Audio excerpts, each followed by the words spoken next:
Hey everybody, so I'm back again. I'm just going to do a little video touching on a little subject that comes up a ton of times in my messages and comments, and so I figured I'm going to make a little video to hopefully help some of you out.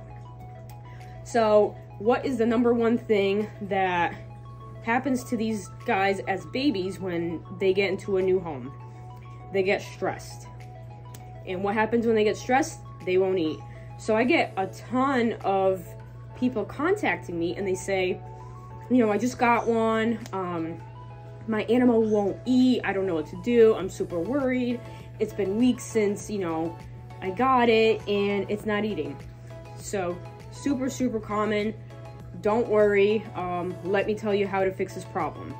And hopefully first that you have done your research, because these guys do not make good pets. And I'll make a whole another video on that another day.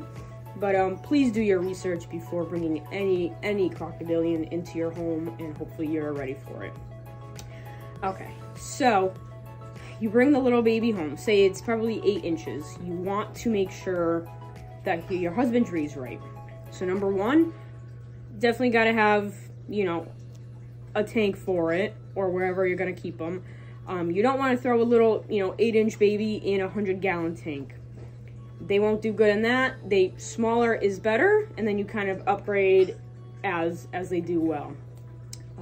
The smaller tanks, you know, 20-gallon long for a baby is fine. They feel more secure, more safe, and they got plenty of room. Say hey. Okay, so now that you have, you know, you have your tank, you have, hopefully your water is at 80, that's what I keep mine at. Hopefully you have a basking spot, great.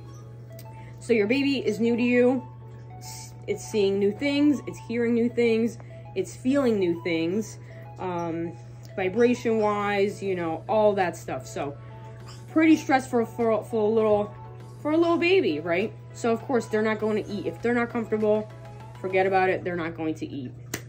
So what you want to do, and this is what worked for me with my first one, not with him, he's always been a monster right out the bat. But if you have a picky baby or it's very stressed, so take whatever setup you have, the tank, and cover it with a blanket. You want to make it nice and dark in there.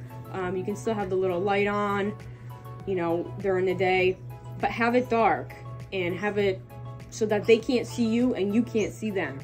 And don't peek in there. Leave them alone. Don't touch them for a week. Leave them alone, and make sure that there's no food in there.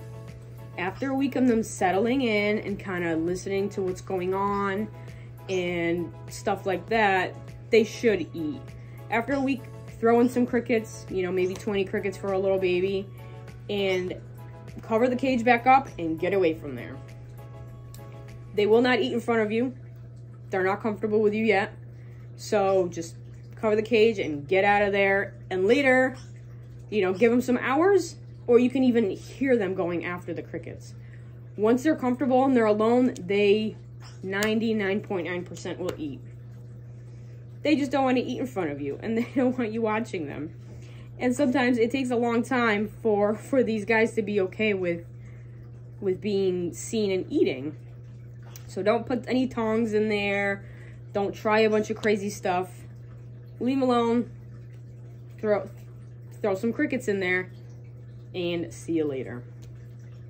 The first thing that people do is try to stick their hands in there, tame them, train them, stuff like that. Leave them alone. They're stressed. They do not want to be handled. And stress for these guys, you know, especially as little babies, can do a lot of harm. So that is what has worked for me. And I've told many people to do this trick, and it's worked for them. So give it a shot. Hopefully it works for you and your baby. I can always try and help. If not, they do also like guppies if they don't end up going for crickets. That's just what they like to do. Turbo says I'm out of here. So yeah, so that's it. If you have any questions, comment me. You can also message me. And please do your research before getting one of these guys. But if you already got one, I can try and help. See you later. Turb's gonna say hi. He says bye. See you later, guys.